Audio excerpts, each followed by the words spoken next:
Nous sommes fin janvier et je vous propose de passer en revue les avocatiers du jardin.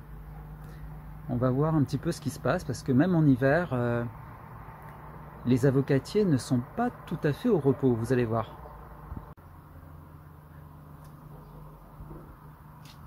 Alors cet avocatier a été planté il y a longtemps, je dirais une dizaine d'années maintenant. Ça fait environ 4 ans qu'il fait des fruits chaque année. Alors au début c'était très peu, puis ça a augmenté, puis ça s'est stabilisé environ entre 20 et 30 par an. Ce qui est malheureusement très faible par rapport à mes besoins, mais quand même au niveau gustatif, je dois avouer qu'il comble vraiment toutes mes espérances, même j'ai envie de dire presque au-delà de mes espérances. Alors ils sont minuscules, hein. Ils font une centaine de grammes. Et puis bon, il y a un petit problème, c'est que ils ont au niveau de la partie inférieure, ils ont tendance à pourrir. Alors c'est pour ça que c'est une variété que je conseille pas spécialement. En revanche, pour moi, le fait que ça pourrisse en bas, je croyais que c'était très négatif. Et puis une fois, je me suis dit, allez, à bas les préjugés, on va quand même goûter la partie qui a l'air un petit peu moisie. Et en fait, ça a un goût de safou.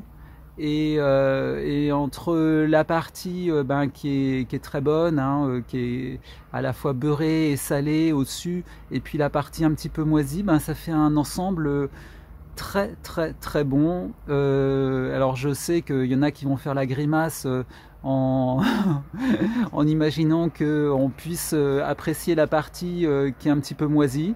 Vous savez, par exemple dans le Roquefort, on mange des moisissures dites nobles. Et bien là aussi, la nature, visiblement, elle fait ça, elle produit ça, et ma foi, moi je trouve ça très bon, mais je pense que c'est pas pour tous les palais. Alors, je vais vous expliquer un petit peu ce qu'on voit à l'écran. Donc ici, c'est une brûlure du soleil, en fait. Cet été, pas mal d'extrémités de feuilles ont grillé. Voilà. Ici, on a des bourgeons. Les bourgeons les plus bombés vont donner lieu à des fleurs. Alors la particularité du Dreamifolia, l'avocatier mexicain, c'est que non seulement il supporte bien le froid, mais en plus ses fleurs supportent assez bien le froid, parce que en 2020 ou 2019, je sais plus, c'est noté sur le site en tout cas, je pense que c'est plutôt 2020, l'avocatier avait fleuri à partir du mois de novembre jusqu'au mois de mai. Donc les fleurs avaient passé l'hiver sans encombre, alors que bon, elles ont pris des petites gelées, il n'y avait pas de souci. Donc l'avocatier mexicain, oh là là, les habitudes voilà, sont difficiles à faire passer. Donc un autre avantage, c'est que l'avocatier mexicain, ses fruits peuvent être consommés dès le mois d'octobre, novembre. Voilà, donc en fait un fruit n'est jamais vraiment mûr sur l'arbre. Il tombe souvent avec le vent ici, et puis une fois qu'il est cueilli, il met environ une semaine pour mûrir. Voilà, donc c'est vraiment très bien, parce que ça me permet d'avoir encore des avocats sur l'arbre. Voilà, bon, il n'y en a pas énormément, moi j'aimerais qu'il m'en fasse beaucoup plus, et on va parler un petit peu de la pollinisation. Donc les bourgeons floraux vont s'ouvrir probablement dans le courant du mois de février. Alors il y a au niveau de la pollinisation de l'avocatier beaucoup d'encre qui a coulé, et ce qu'il faut savoir et ce qu'il faut retenir à mon avis, c'est que de nombreuses études ont été faites expliquant effectivement qu'il faut plusieurs avocats de type A, de type B, pour assurer une bonne pollinisation. Eh bien, ces études ont toutes été réalisées dans les pays producteurs avec des températures nocturnes élevées, on va dire toujours supérieures à 13 degrés, ce qui n'est pas forcément nos conditions. Et en fait, sous nos conditions, moi je remarque la pollinisation, donc l'ouverture des fleurs mâles, des fleurs femelles, qui sont en fait la même fleur à différents types de configurations spatiales.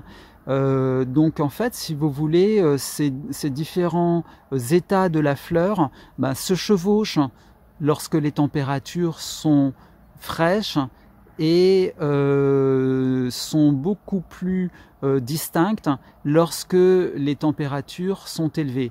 Donc on a un comportement qui est différent, de sorte que sous nos latitudes, l'avocatier est assez auto-fertile en fait. Un seul sujet, ici dans mon jardin, j'ai qu'un seul sujet qui fleurit, et depuis 4 ans, ça ne lui pose pas de problème pour nouer ses fruits. Il faut savoir même qu'il fait énormément de fruits, puisque à la fin de la période de floraison, j'ai probablement 200, 300, voire plus de petits fruits qui se forment, mais cet arbre éclaircit énormément et fait tomber la plupart de ses fruits. C'est bien dommage d'ailleurs, et j'en ramasse à la pelle au mois de mai des fruits, des petits fruits en formation.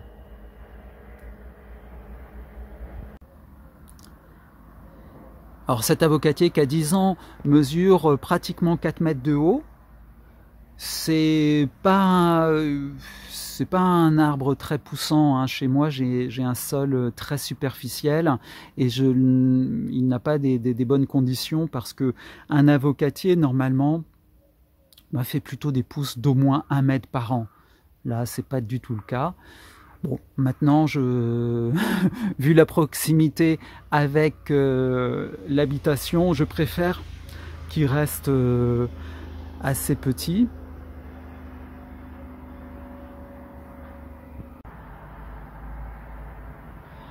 Alors cet avocatier n'est pas le premier avocatier que j'ai réussi à faire fructifier, puisqu'en fait au centre-ville de Nîmes, j'avais 2 avocatiers Bacon qui ont fructifié, je crois en 2017, et bon, maintenant c'est un terrain que j'ai vendu, donc voilà, je peux plus en profiter, mais sachez que effectivement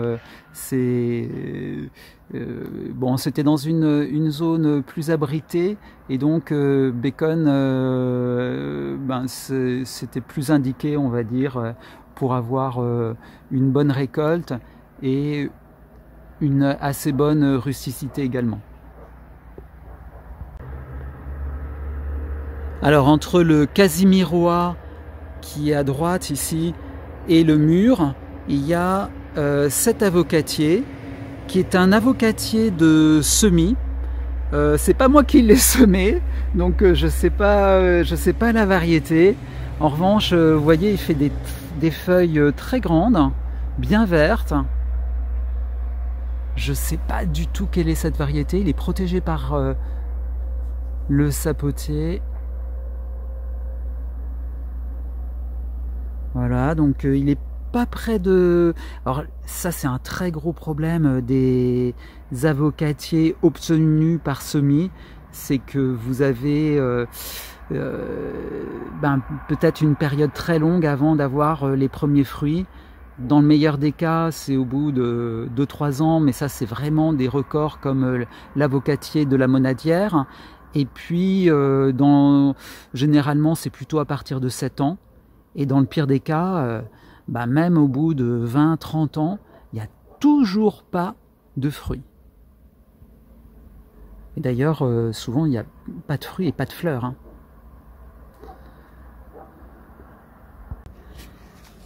Alors je viens de prendre une feuille séchée, donc une feuille morte de cet avocatier. Et je vais la froisser pour voir si elle a une odeur d'anis. Ouais, un petit peu. Mais beaucoup moins que mon mexicain. Donc c'est peut-être un hybride guatémaltèque mexicain. Bon, on verra en découvrant le fruit. Ça peut être un bacon, ça peut être peut-être un as, parce que bon, je sais pas qu'est-ce qui a été planté là.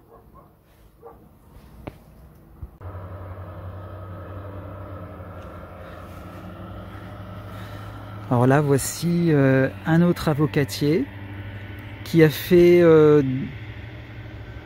qui avait perdu pas mal de feuilles en été. Il faut savoir que chez moi, ce qui est le plus difficile, le plus éprouvant pour les avocatiers, c'est pas l'hiver, c'est l'été, hein, parce que c'est des températures supérieures à 40 degrés.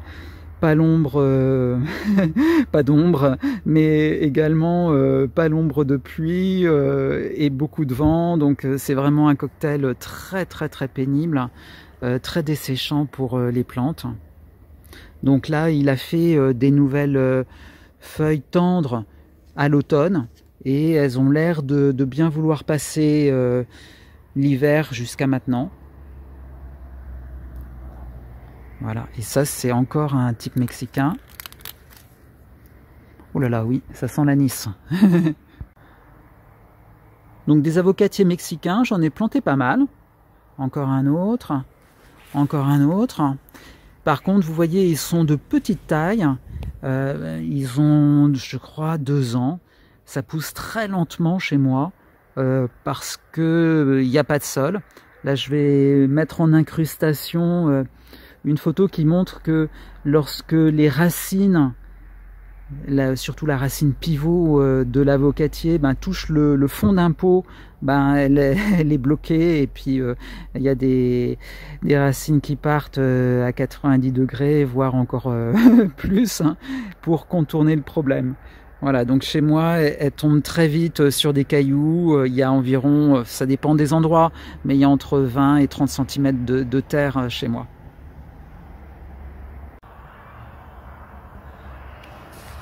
Encore un avocatier type mexicain, et vous voyez, ça débourre un petit peu, même voilà, on est en plein hiver, il y a un peu d'activité sur les avocatiers mexicains. Alors voici le fameux avocatier Aravepa, donc qui aurait supporté moins 11, moins 12, voire moins 13 en Arizona. Alors on a beaucoup de, comment dire, oui, beaucoup d'espoir sur cette variété parce qu'elle permettrait, si elle se comporte bien sous nos latitudes en France, eh bien, ça permettrait d'étendre la zone de culture de l'avocat et permettre à pas mal d'amateurs d'avoir des avocatiers dans leur jardin. D'ailleurs, bon, je suis très content de voir qu'il y a beaucoup de pépinières qui sont intéressés par ce cultivar et vont essayer donc de le reproduire et de le diffuser. C'est vraiment, voilà, bon, c'est aussi, il faudra faire attention à le mettre sur un bon porte-greffe parce que ce serait dommage d'avoir un greffon qui résiste à moins 12, moins 13 et puis le porte-greffe qui meurt très tôt parce que sensible. Voilà.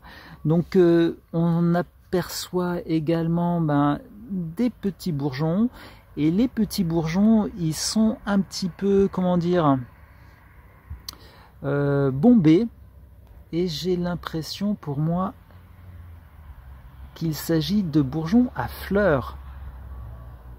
Donc comme l'avocatier est tout jeune, je l'ai planté au mois de juillet de l'année dernière, ce serait surprenant d'avoir des fleurs dès la première année.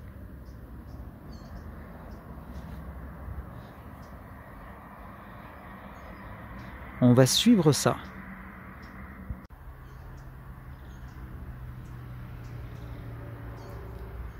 Alors là, encore de grandes feuilles bien vertes. Voilà. Ça fait penser à l'avocat bacon. Et effectivement, c'est un avocatier bacon qui est greffé. Alors il est greffé, je sais plus où. Ben ouais, ici. C'est caché. Voilà. Bon, c'est pas très propre tout ça. Ça marche. Et le porte-greffe, bah, comme souvent, c'est un semis de Zoutano. Voilà. Alors c'est un petit peu, comment dire, dommage que effectivement les comment dire, les pépiniéristes ne mettent pas, donc ils mettent patronne, donc porte-greffe, Zoutano. Ils devraient mettre semis de Zoutano. Parce que parfois, il y a également des porte-greffes qui sont clonaux et qui sont vraiment, par exemple Duke 7, qui sont vraiment la variété Duke 7. Voilà. Alors ici, est-ce qu'on a des bourgeons à fleurs ou à fruits? À mon avis, c'est un peu tôt pour le dire. Il y aura peut-être une ou deux fleurs, sachant que, bon... à ce stade, avoir 2 ou 3 panicules floraux, c'est pas très utile. On entend souvent qu'il faut aller environ 500, on va dire, fleurs pour avoir un fruit. Donc, si j'ai un petit panicule floraux, ça, on va pas aller très très loin. Encore un avocatier. Alors là, c'est un avocatier de semis. C'est un poncho de semis avec des feuilles un petit peu particulières qui sont assez duveteuses en dessous. Voilà, alors il se plaît pas du tout, hein. Il pousse pas depuis 3-4 ans qu'il est là. C'est vrai que je lui donne pas des conditions extraordinaires. Il n'y a pas de terre ici, hein. Là, à cet endroit là, c'est vraiment ça doit être pénible pour lui. Mais je me dis que peut-être qu'il va trouver une faille et l'exploiter. J'aimerais bien. Voilà. Voici encore un avocatier. Bon, il y en a énormément, hein. J'en ai mis peut-être une quinzaine. Alors ici, dans cette restanque, j'ai mis des avocatiers. Ils ont un petit peu plus de terre. Donc je les ai plantés à l'automne, hein. Donc voilà, bon, ils sont pas magnifiques, mais a priori ils vont se développer. Alors là, celui-là, c'est l'avocatier de Nice. C'est un semis, parce que malheureusement j'ai raté mes greffes. On voit qu'il a très bien supporté l'hiver. Ses feuilles sont intactes. Et il y a même le bourgeon apical qui a envie de démarrer. Voilà, bon, je pense effectivement que l'avocatier de Nice est un avocatier qui a une petite rusticité. Voilà, il s'est pris au moins -5 ou ouais, -5 cet hiver à cet endroit. Bon, c'est une estimation, hein, j'ai pas de thermomètre partout. Mais il est intact à -5 et je pense que sa rusticité doit être d'environ -7. Toujours l'avocatier de Nice, donc je viens de froisser une feuille par curiosité pour savoir si elle a une odeur d'anis, et elle a une petite odeur d'anis, donc ça doit être un hybride guatémaltèque mexicain, probablement. À l'ombre du laurier noble, un autre avocatier, c'est un avocatier Vilma de semis. Voilà, très joli. Alors les feuilles ressemblent un petit peu à celles du bacon allongées. J'espère que il va pouvoir se développer.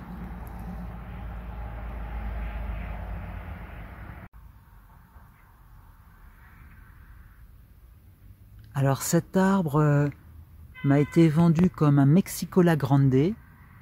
Alors je doute un petit peu parce que je crois qu'il n'est pas greffé. Ah, ou peut-être que ça c'est un point de greffe. Ah si, il est greffé en fente. Pardon, en anglaise simple. Donc si, peut-être que c'est un Mexicola ou un Mexicola Grande. Voilà, on va zoomer sur le bourgeon. Voilà, et il va faire des fleurs hein, cette année, puisque là c'est un bourgeon à fleurs assez bombé. Voilà, bon c'est un tout petit arbre.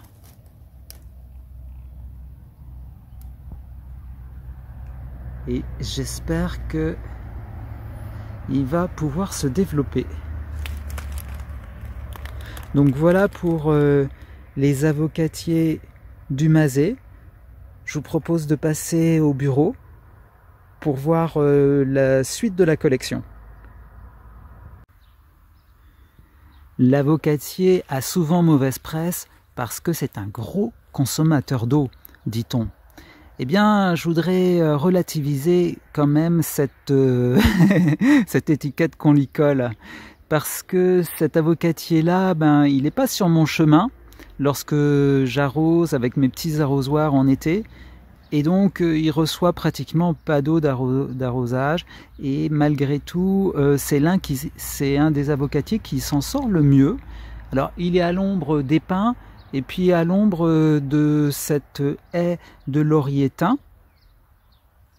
Il a environ 2 ans et je vous dis, bon, je l'arrose pas. Il pousse pas beaucoup, c'est évident. En revanche, il fait son petit bout de chemin et il est plutôt plus joli que ceux que j'arrose.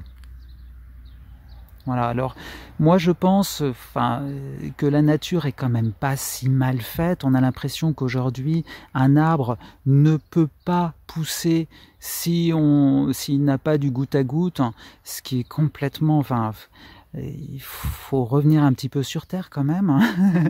La nature a quand même pas si mal prévu les choses. Et le premier avocatier, le gros avocatier qu'on a vu au début, bon, maintenant je l'arrose plus du tout pratiquement. Il a peut-être un arrosoir de temps en temps en été, on va dire une fois tous les 15 jours maximum. Donc voilà, les avocatiers, on va dire, une fois qu'ils sont implantés, n'ont pas vraiment de très gros besoins d'eau. Là, l'année dernière, il est tombé maximum 500 mm à Nîmes. Et il n'a pas du tout tiré la langue. Il était vert pratiquement tout l'été. Donc c'est vraiment encourageant. Moi je sais que les 2 avocatiers bacon que j'avais en centre-ville de Nîmes, ils n'avaient jamais été arrosés et ils étaient magnifiques et produisaient beaucoup. Donc arrêtez de paniquer sur des arbres qui seraient super assoiffés tout le temps, etc. Donc non, c'est alors évidemment si on les habitue à les arroser systématiquement et à faire que des racines superficielles, bon remarque dans mon terrain elles peuvent être que superficielles vu la profondeur du sol, mais voilà, je pense que il y a un terme en permaculture qui est quand même pas complètement idiot, mais c'est lorsqu'on supplémente, lorsqu'on aide une fonction de base d'une plante, eh bien si on la supplémente trop, elle s'atrophie. Donc effectivement, si on arrose systématiquement un avocatier, évidemment, il va devenir dépendant en eau et va attendre sa petite dose comme n'importe quel drogué d'eau.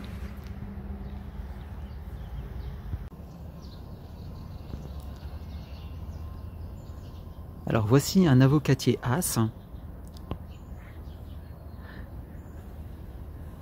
Donc il est là aussi, les bourgeons sont en pleine activité.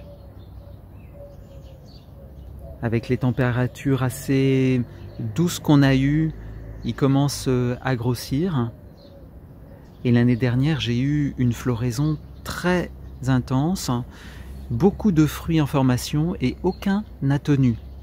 Il faut savoir que généralement, les premières années, on peut avoir des fleurs, mais rarement les fruits tiennent, hein. Il faut quand même que l'arbre soit assez grand pour supporter, pour faire grandir ses fruits.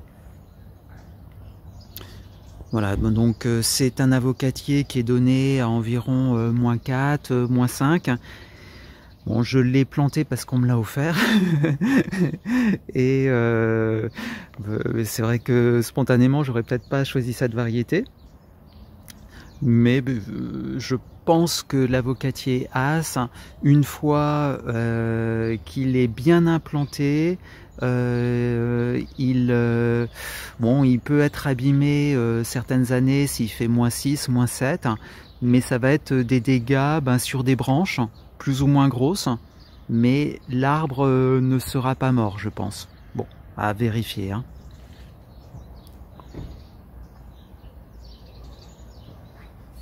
Voilà. Les floraisons sont vraiment très généreuses. Et j'espère cette année pouvoir récolter quelques fruits. Alors du coup, un arbre, lorsque je disais qu'il poussait d'environ 1 mètre par an, c'est lorsqu'il ne produit pas. Lorsqu'il produit, beaucoup de son énergie est concentrée sur la production de fruits justement, et donc il pousse peu.